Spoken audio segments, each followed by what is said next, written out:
and with the help of TI and AGs, and UTD also was a participant, and hopefully this year Dr. Carberry will, he has already promised his support, and we are very grateful for that. So that will continue.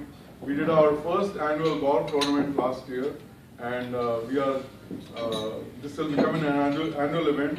It was the suggestion of our incoming chair, then chair-elect, that we do a golf tournament, and being an avid golfer, I'm sure he will continue that as well. And the most important thing that we did last year was we started the US-India National Chamber of Commerce. It's a US-India Chamber of Commerce. And this will be a Chamber of Commerce that will have chapters all over the country.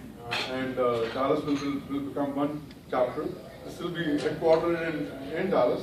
And so we will, as we have done, make a cookie cutter of our model, and rather than having to reinvent the wheel or think anew, the different cities will be able to form a chamber and then start their activities with a website that we have already developed, and they will have.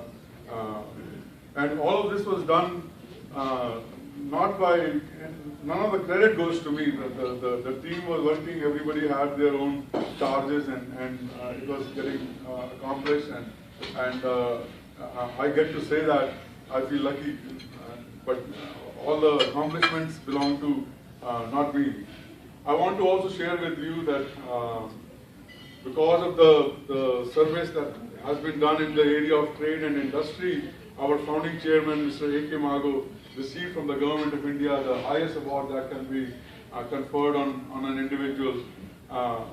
There is one thing, to be known in the community that you serve is quite an achievement, because you have to give time and whatever other resources that go with time and money and effort, and then to be recognized in the country where you are living in by the national leaders is another very fine achievement, because of the kind of work that you have done. But to be living in a country other than your motherland, and an adopted land, and then also to be recognized by your motherland is even the highest honor. The only one honor higher than that is, does God love you back and you love God? And I think in all those areas, Mr. A.K. Mago, a very dear friend to me, and to I think everybody in this room also, has gained that and earned that. And the Lord has, grace is defined as undeserved or unearned favor.